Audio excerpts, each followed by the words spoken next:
All right, guys, welcome back to the mess. And today we'll continue on the relationship series. And who better to have it on than a past residential hall director for UMHB. So it's a college in Belton, Texas. And Miss Retta, how long were you a resident hall director? I know I was in a traditional hall for 25 years. That first started out as freshmen, sophomores, juniors, and seniors, and then my last 8 years there, I think it switched to only freshman building. But in that building, I was there for 25 years, and then I switched over to the apartment style living, which included sophomores, juniors, and seniors for 8 years. So the math is, I don't know, but It's a that lot. many.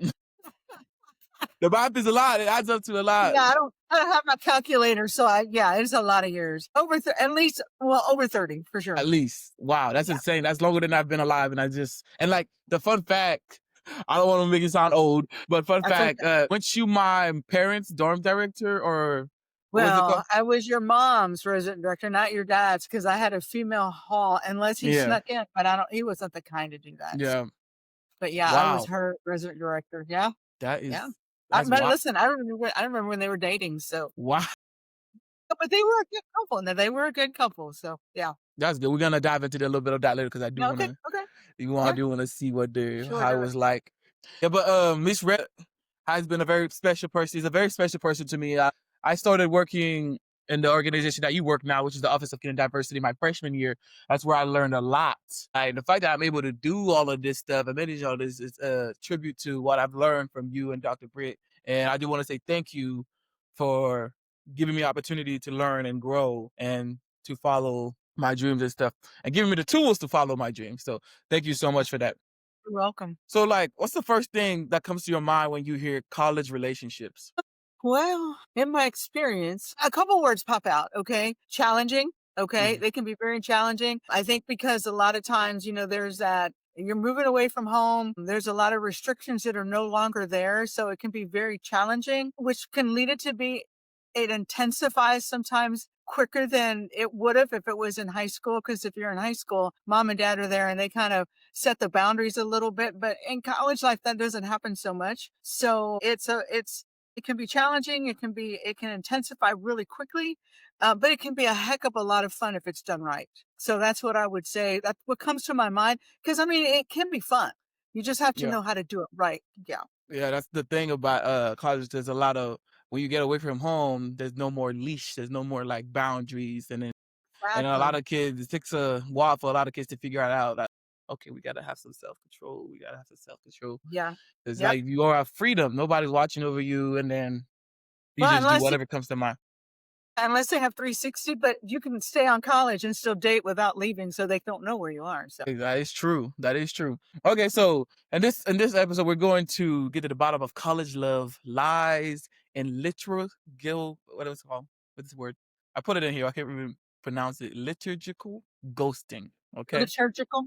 Yeah. liturgical ghosting. Okay. All right. Are you ready to get started into our first Sure. segment? I'll give it my best shot. Okay. All right, Ms. Retta. Welcome to the hot Because it's seat all Q and A. about love. You know what I'm saying? It is all about love. Okay, Ms. Retta. Welcome to the hot seat Q and A. Red flags and All right. resident halls. Okay. Okay. The first question is, what's the single worst relationship advice you heard a college student give? My. Hey, here's the advice. Being with somebody is better than being alone. Ooh, I know. that is And when you terrible. no, and you're like, "What? No, I Yeah. have to have somebody." I'm just like, so yeah, that's probably the worst thing I've ever heard when I've asked, a young lady like, "Why?" Well, being with them is better than being alone. So, Yeah, that's all. Like, I remember actually, fun fact, when I first came to college freshman year, I was in a relationship. And then a few months after that, it broke up. And you urged me to take 6 months off that's right. That's and and figure out myself and figure out I'm gonna do next. And I actually listened and took this good. 6 months off, and that's what I've applied. And I took my 6 months off and got to a relationship. It did not work out, and I took a year off to figure out myself because, like, I learned that like I've never had the mindset of that I needed to be in a relationship. I am not personally. I've always told myself I'm not a relationship person. I'm in one now, which is crazy, but like I've Sure. never been the one to urge. So it was easier for me to listen to you about that because okay, because I Well, don't need to be in a and the relationship. reason yeah, and the reason I wanted anybody to take a break after they've been with somebody is because you've got to figure out who you are because you kind of lose yourself. And this can't, it doesn't always have to be bad, but Yeah. you kind of lose yourself when you're in a relationship. So get back to the basics of who you are, figure out who you are and who God's made you to be, and then let's take off again. Yeah. And I took that year off to figure out just that. So that you don't bring the other relationship into a new relationship because Hmm. it's not fair to the new relationship, you know? Yes, like that's one of the biggest thing I always like say when people ask me for advice is like, you want to be able to be a completely new person in this relationship because you want to erase all of the bad stuff. Because like relationship ends, it's not just one sided. Of course, Right, people cheat, right. but it takes two people for a relationship to end. Because And what so will you, happen if you don't, what you don't listen is you begin to compare. And again, that's not fair to the new yeah, relationship. yeah. Yeah. Like it's good to recognize patterns and to be aware and learn from your Right. past relationship, but you got to make sure you're going in with a blank slate, and be ready Hmm. for what's new. Come with new knowledge and learn. It should be all a learning thing. Always, both partners should be learning. And it took me a Absolutely. while to figure that out. Good job. Okay, next one is what's the craziest thing you ever walked in a dorm room without naming name or course? Like I know there's a lot, but just like the most PG thing you can say. So you're talking about relationships, right? Yeah. We used to in dorm life, in residential hall life, we have open dorms, right? And it's one of those where you have to. The guys can come over and visit the girls during a certain period of time. We had to have regulations and rules like door must be left open, feet on the ground. Hmm. You have to check in, you have to check out. But I remember one time we had a girl had checked somebody in. I won't give names. And then the paperwork said she checked somebody out, but we didn't. We're like, well, okay, okay. So everything was good, except the next morning. Okay. Somebody walking down the hallway on a Saturday morning heard a guy's voice in the room. And so they called me. I went upstairs, knocked on the door. The girl opens the door and I said, so somebody walking by, I heard somebody in here. Are there any guys in here? And watch this. She said, no, but her eyes pointed. So I said, what? She goes, no. And her eyes point. I said, well, I'm going to have to check. So I go into the room, look under the bed, nobody's there. Walk through and because in Bert, the hall that I was in, there's like suites. So there's a bathroom in the middle. I Yeah. go in between and I pull the shower curtain because you got to do that because that's where they could hide. Yeah. And I'm thinking, well, there's nobody here, but instinct said keep going because there's a suite.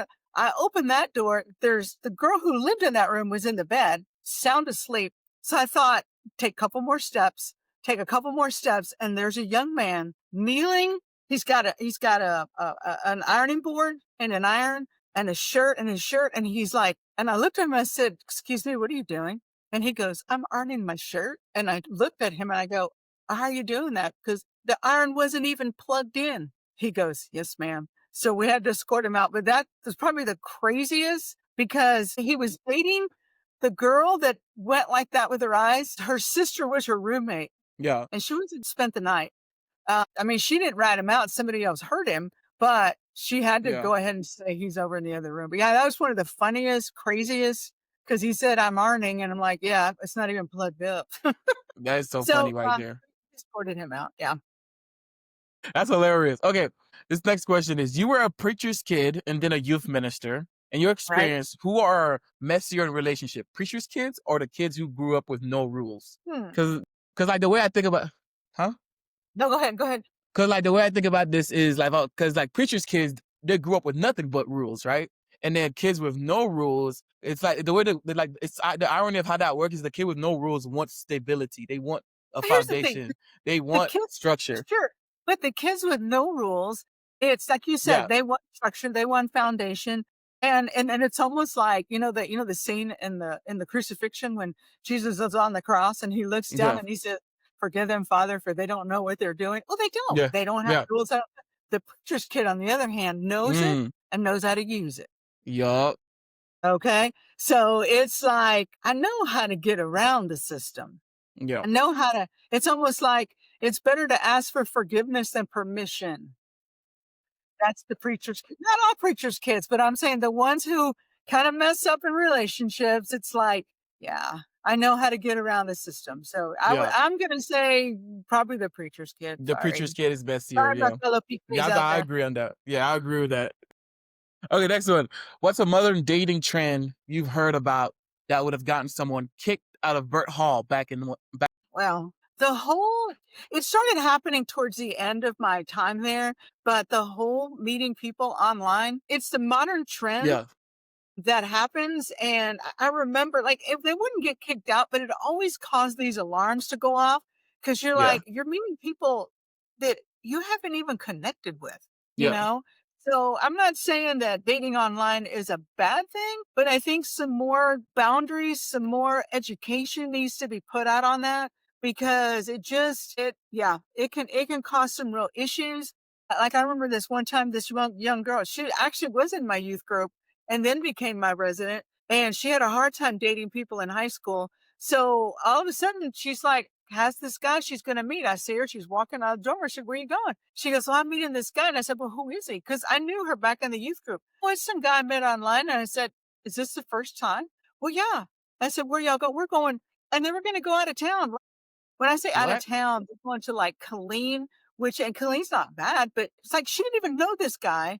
They were gonna leave campus, and it's about a 20-minute away from campus. And listen, this was way before 360, so nobody knew where she was going. Yeah. So I'm gonna say that I'm glad we have some things in place for protection, but Hmm. I think that trend can really get somebody in trouble if they don't know how to use it correctly. So they can't get kicked out, but they can really mess themselves up. Yeah, like that's a big deal, especially in this world because yeah, Mhm. like dating apps existing. It's a thing now, and people have to, and people are not gonna stay away from it. It's too enticing, and No. it's easy access to date. It's easy access to people, and I personally, I've tried dating apps, but I've always gone into it is I would never meet my Yeah. wife or my girlfriend on a dating app. Like I'll go in there to check it out, experience it, and then I'm like, I don't ever expect it to. Like I've had like close ones where it got to the point where okay, maybe we could date, but Yeah. it never got there. Like, yeah, dating apps can be dangerous, especially like there's actually what you just said. Like, there's a lot of opportunities of stuff going wrong. There's like you don't know the actually even the dating apps themselves have a lot of like features and safety measurement placed in the system to make sure people are safe. Like there's a feature on Tinder that literally says to click this when you're about to go out with somebody new so we can notify that you were at this exact See, location that's if good, something that's goes good. wrong. So Right, like it is kind of crazy but it wasn't like that. That wasn't a feature that was there until something went wrong. And exactly. people don't get that. It's like just because you think it looks safe, just because you think it's gonna be, they look like a safe person, but it's literally anything could No, happen. you're right, Anything you're could right. happen. Yeah, yeah, But yeah, anybody on dating apps out there, like if Miss Red is right, you gotta be careful. Like if you trust a guy, still tell somebody, it's just a guy or girl, whoever you're with, still tell somebody that you're on the date right before you leave, or like maybe a day before you leave, just so they can have that in mind, just so that give them the name of the person that you're with too, just so they know who exactly you're with, and make sure they send you a exactly. picture and send them a You're picture because like that's a way to keep yourself because anything could happen. You don't know. absolutely, You don't even know absolutely, you're gonna wake up tomorrow, so you don't know what the person across from you is gonna do. exactly. Yep, good, good, good. Okay. As a resident director for 33 years, don't worry, I did the math already. As a resident director of 33 years, what's a soft sign that a relationship is actually healthy? They respect each other in public, and I'm not saying like it's a facade, they fake it, but you can see a genuine respect. Um, I've seen some relationships where you can tell who's the boss of it, Hmm. right? And sometimes it's the guy, sometimes it's the girl. They don't, and when you see them together, you can see who the stronger one is. Hmm. And I'm not even trying to like say, biblically the man, blah, blah, Yeah, blah, but yeah. I know exactly it's what you mean. it's and you see that, and that's the thing I pay attention to. When I see like somebody introducing me to somebody, like this is somebody I'm dating, I'm like, I pay attention. I pay attention to see, okay, who is there an equal respect? In other words, is the guy saying he's the one who's got to order everything? Or is it the girl saying, no, we're gonna go this place and he doesn't have a voice? So I don't it's having a respect. It's a soft thing, but you can see it, you can feel it, in the guy and in the girl. Like, I mean, there's love and then love is in the air, but it's a respect. How do they treat each other in public? How do they treat, I remember when I was younger and dating, I paid attention to guys who, when we went to restaurants, how did he respect the people who were waiting on him? How did he respect his parents? How does she respect people like that? And so when you see that on the outside, you know that on the inside that it's going to happen when they're in a private. It's a respect, but if they can't do it in a soft way on the outside, that really tells me a lot. Wow. Yeah, I'm glad that you said that because I really didn't think of it like that. Yeah. Because like that is true because it does show respect. Because like, that's you got my mind thinking. Because like you can tell like because I always one of my biggest things is like that's one thing I had to learn. It's like I'm a very stubborn person, but that's one thing I had to learn is that other people notice what's wrong with your relationship way before you Hmm. do. Other Yeah. people can tell what's wrong with your relationship way before you do. And I know my mom is just smiling, just listening to this probably, but like Hmm. that's just how it is. It's just like people will know because they get like a complete outside view and then they can just see. Like they don't know everything that's going on inside, but like whatever is wrong will like whether you know it or not will reflect on your body and the way you carry Hmm. yourself and the way you're like it just Hmm. it doesn't matter how much you try to hide it, it Right. will carry and it will literally It's gonna show. it's gonna It'll show. show up. So It it'll, will like I said, it'll pump its head out and you'll see it. yeah. Yeah. And in that situation, if you're involved with somebody, listen to those wise voices around you. Yeah. That's the thing that gets people in trouble. They fall in love so Yeah. quickly that they're not willing to listen. And it's hard because you're waiting to find somebody, right? You date somebody because you want to get married down the road, but you know, give listen to that voice of wisdom when somebody says, "Oh, are you sure?" Um, because they're picking up something. So, but to me, it's a soft respect. How are they with each other? Um, how does he even introduce her? How does she communicate with the people that? Because when a young man introduces somebody, it's because he wants them to meet that person, right? So how did that person communicate with the person that you're introducing them to? You, as a young man, pay attention to that. So it's just that soft respect. You just pay attention to it. Yeah, that is true. Cause like I've always been big. Cause I'm one thing about one thing I had to learn from my past relationship is like I can never go off a base of what I know.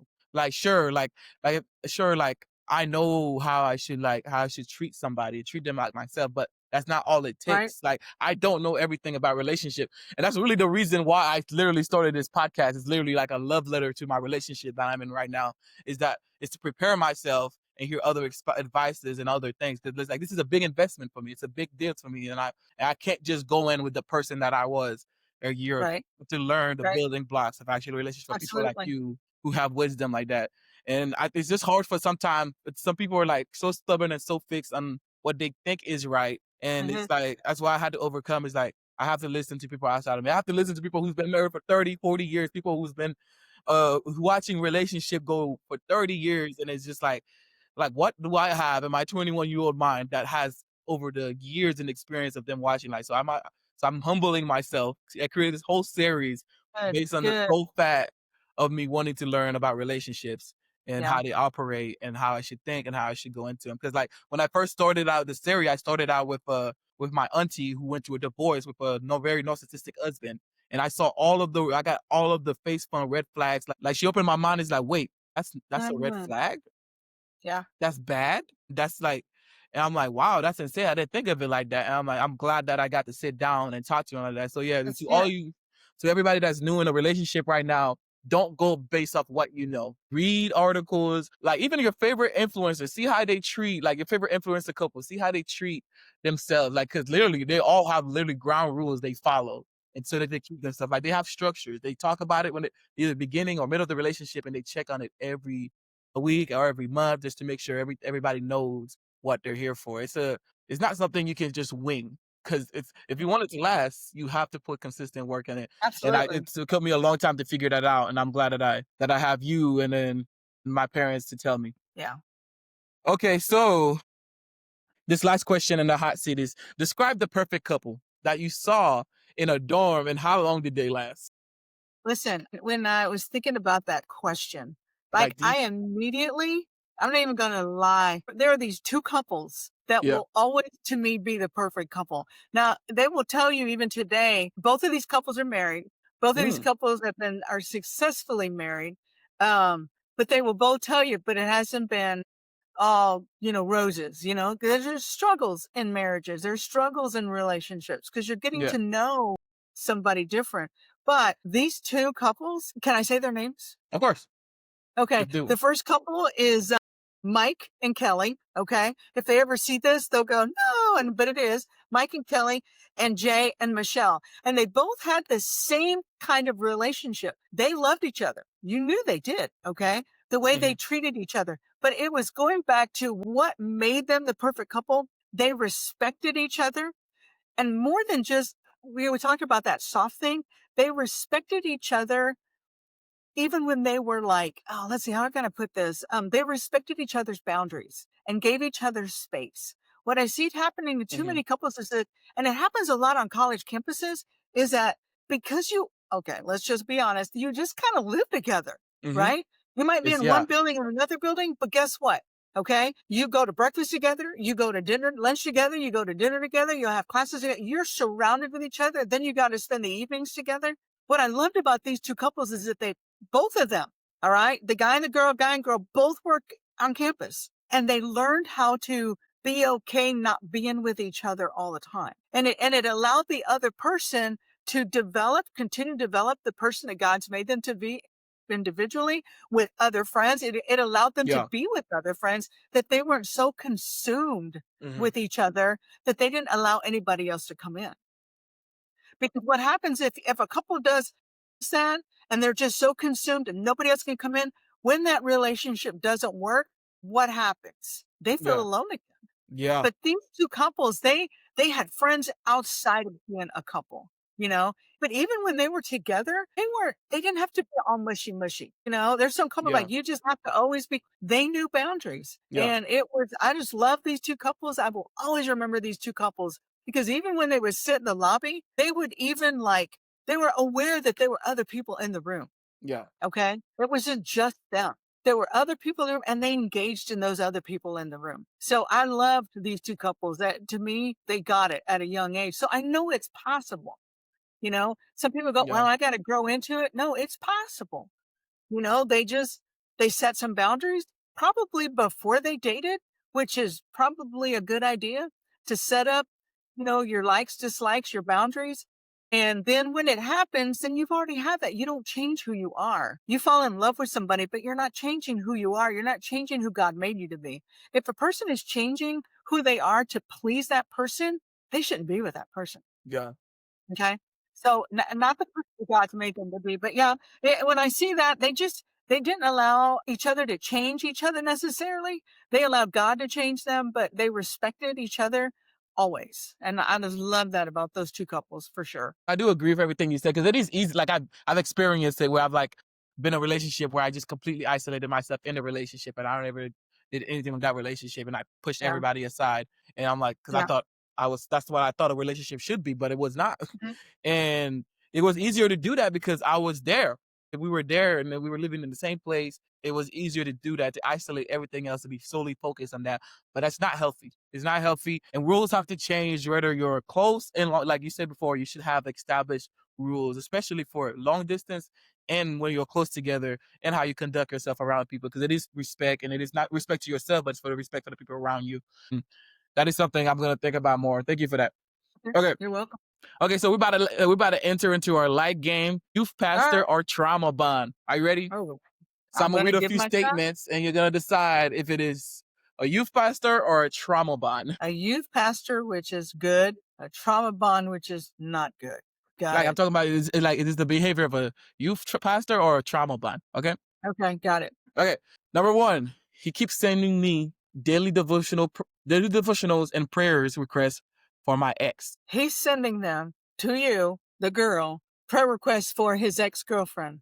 Well, devotionals and prayer requests for my ex. That could be that could be a trauma bond, because he's not letting go of who he had. Yeah, I would say that too. Yeah. Okay. Okay. Number 2, she told me she loves me and that her dad will be my new dad. Stop it. That's moving way too fast. That's a trauma bond, man. Come on, slow it down. Slow it down. Slow it down. Yeah, slow her down. Put it in yield, okay? Put it in yield. Okay. He says he knows my favorite things, even though we've only been on 2 dates. Well, sounds like a creeper to me, so that's toxic. That's a trauma bond. Okay. Nobody knows each other. unless they're living with each other, yeah, they don't know that Yeah, yet. they don't So know that yet. Yeah. yeah, Okay, yeah. she makes all the decisions for our hangouts because I'm not good at planning. Again, that Yeah. can't be good. That it's kind of in there a little bit, but I'm gonna say it's a trauma bond because he should Yeah. speak up, and maybe she's not letting him speak up, but he should speak up. Yeah, like that's one thing too, because that kind of leads on to a little segue. Is like because it's something you have to learn. Because people come in with their habits and their routines and the way they used to do things, and then like it's not like that anymore in your relationship. It's not like that. You got to learn. You got to step outside of yourselves and learn to come in Exactly. the middle and meet. Because just because you've always done it that way, but if you want Exactly. this relationship to last, you have to be 100% willing to start Absolutely. adapting and start giving and start like building your standards and start like meet in the middle. Because it's not like I have to completely a meal ago from like a month or a week before I met my girlfriend was completely different than the person that I am Yeah. with her now. Because like Yeah. I had Yeah. to completely reframe my mind about how I think. Because like me, I come off as a very stubborn person, and I like really step out. But I can't be like that. When I talk with so much energy and so much like I'm an empath, so I go off what I think people want to hear and what I go Right. off based off their feelings. So, but it can't always be like that. I had to learn to be soft voice and just be a Hmm. listener Yeah. and not give advice. And that's something I had to come. I'm completely rewiring. You know, Yeah. it's just like you can't just go in with being okay. Oh, I'm not a good decision maker, but at some Right. point, your partner won't be able to make the decisions, and you didn't take the time to learn to do that. At some point, your Yeah. partner don't want like Because yeah, somebody who uses an excuse, "I'm not a good decision maker," yeah, I would never marry somebody like that yeah, because guess what? Being in a marriage, being with children, that's a lot of decision making, and it should not all fall on one person. So if they can't do it now, they better learn because it ain't gonna yeah, get any. yeah. Yeah, it's not good to like you gotta be able to adapt. You gotta be treat yourself like wet clay. Yeah, Mold yourself around the relationship. Learn. Still remain your you're the form that you are with your right, true values, good morals, and all of that. But at the same time, you gotta accommodate to your partners. It's a give and take.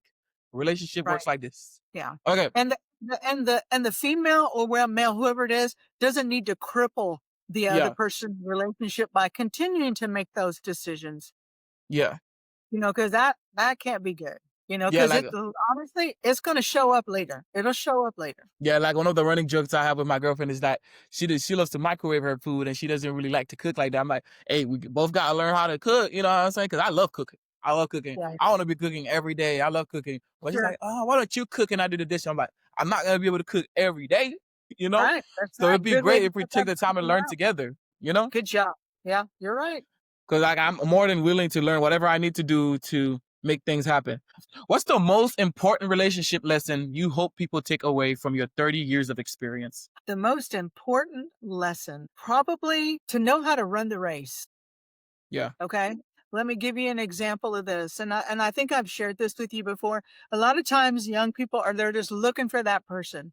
I can't find them. I can't Yeah. find them. I'm looking, and it's okay. This is the age that you should be looking for somebody. Okay. But what I see people doing is that they're looking at the wrong time. And let me give you an example. If you think about a runner in a race, okay, they're running. The people who win or who get the top three, right? They're staying focused, right? Yeah. They're focused. Who are they focused on? Well, the prize. Okay. For believers, it's the focus of following the will of God, Jesus Christ, following what God has called you to do. So if that person keeps running, they're not looking to the side because you look to the side. If you look behind you, what happens? You slow down. Yeah. Okay. But the runner still wants to find somebody, right? To connect with. So I say, run the race, stay focused. And guess what happens when you're running? Don't even move your head. You run. And then all of a sudden you look your peripheral.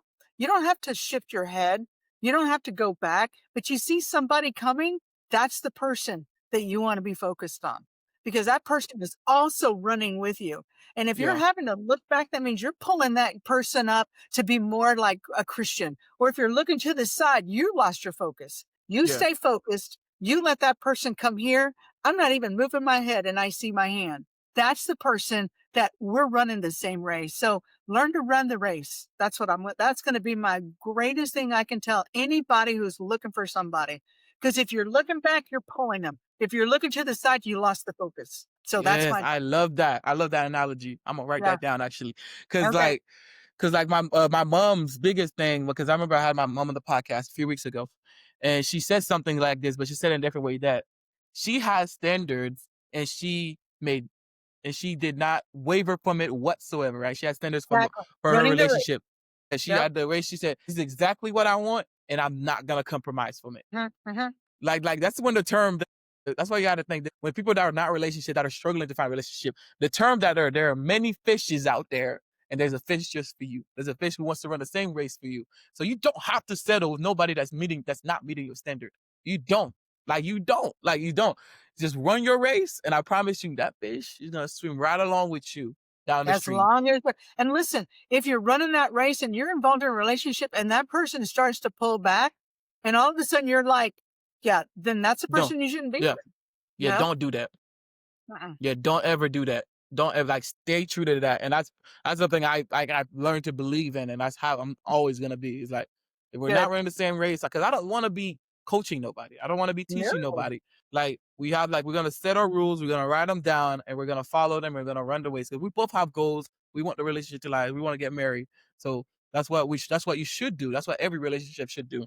You should always take the time to talk about your relationship at least once or twice a month. At least, or at least anytime something comes up, you should talk about it. It's not something that just perpetual, that just keeps going. You gotta check it, fix it. It's Exactly. maintenance. It's constant work. It's Mm-hmm. very much constant work. Okay. Yep. This next one is, what does love look like when it's not performative? Yeah. It's a God love. It's a love because God's not performative. He is who he is. Be who you Yeah. are. It is you're not trying to impress anybody. Be yourself. Yeah. And if you're and in being yourself, you're not who you're supposed to be. Then get that right. Yeah. Okay, but don't do it. You're changing yourself because you're pleasing the Lord. Okay, you're not changing because you want to get that girl or you want to get that guy. You're changing because you're pleasing the Lord. And when you're pleasing the Lord, you're running the race. And guess what? That person is coming right alongside you. Yeah.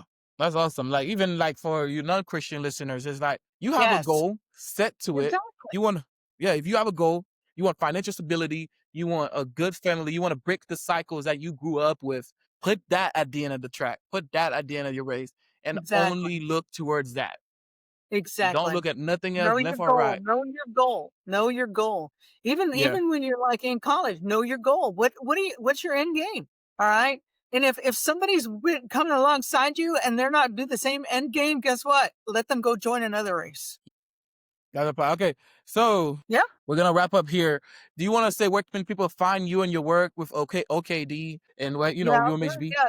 Diversity office. We're on the. Am I telling them where we? That's at UMHB campus. Yeah. All you have to do is ask for Miss Retta. Most people know who I am. Yeah. But it's all because I've been here forever. And then the Bockham Student Union, second floor, just ask for Miss Retta. They'll point you to me. But yeah, that's awesome.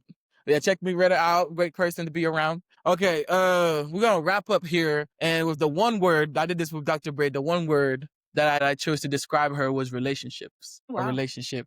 That's because that's the kind of image I got from her. And the one word I will use to describe you is guide. Is Is what? guide. Guide? I like Guide. that. You know, is a guide.